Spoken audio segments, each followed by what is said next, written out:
Bonjour à tous, j'espère que vous portez bien, que la grâce du divin créateur continue de vous accompagner, vous inspirer, vous donner des bénédictions que vous méritez en cette année 2026. Alors, sans plus tarder, allons-y sur le chapeau des roses.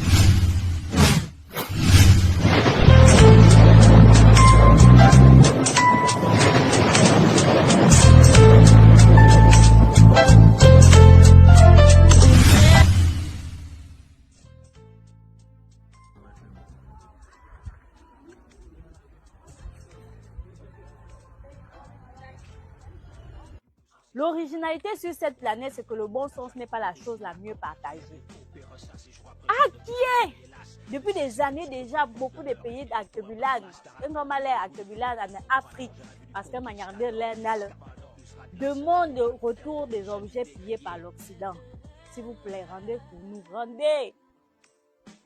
Mais personne ne semble se mouvoir face aux cris d'alarme du continent. Comment comprendre que des voleurs de créations d'art du continent Actebulan puissent les exposer dans des musées en France, en Belgique, au Royaume-Uni et en Amérique du Nord? Si Bobby Abbé, le monde va mal et que nous puissions encore payer pour aller regarder nos propres choses, les créations de nos parents, nos ancêtres. Oh non! Il a été estimé que 90 à 95% du patrimoine culturel africain subsaharien majeur qui a été volé lors de la colonisation se trouve dans les grands musées occidentaux. Mais j'ai une question pour vous. Donc on peut voler facilement sans être inquiété. Pour être plus précise, sans risque de me tromper, je dirais que ces objets ont été acquis pendant la période coloniale, souvent lors des expéditions militaires et de pillage des butins de guerre. Comme par exemple les célèbres bronzes du Bénin qui ont été volés par les Britanniques en 1897, ou encore des collectes massives et inégales des explorateurs, des missionnaires et des fonctionnaires coloniaux. On l'a eu un examen. Cette histoire est aussi sérieuse que drôle. Voilà des voleurs qui dévalisent tout un continent. Au lieu de cacher leur butin, ils construisent des grandes maisons pour exposer les objets volés derrière des grandes vitres blindées, comme rassurer de l'amnésie des vrais propriétaires. Il y a encore quelques jours où notre père Thérèse Kopolo nous faisait part de cette ironie du sort, où les objets de l'histoire de la France ont été volés en plein jour.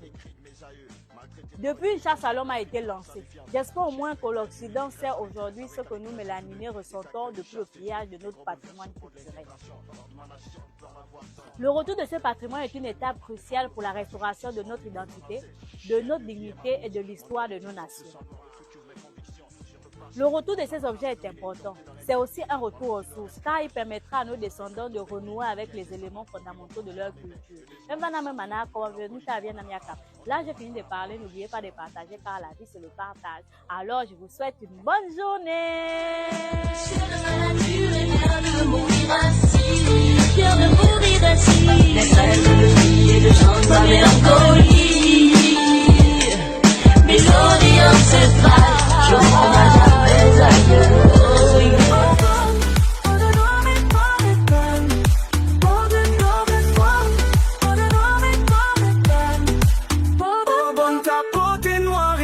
Comme l'étoile qui jamais ne s'éteint.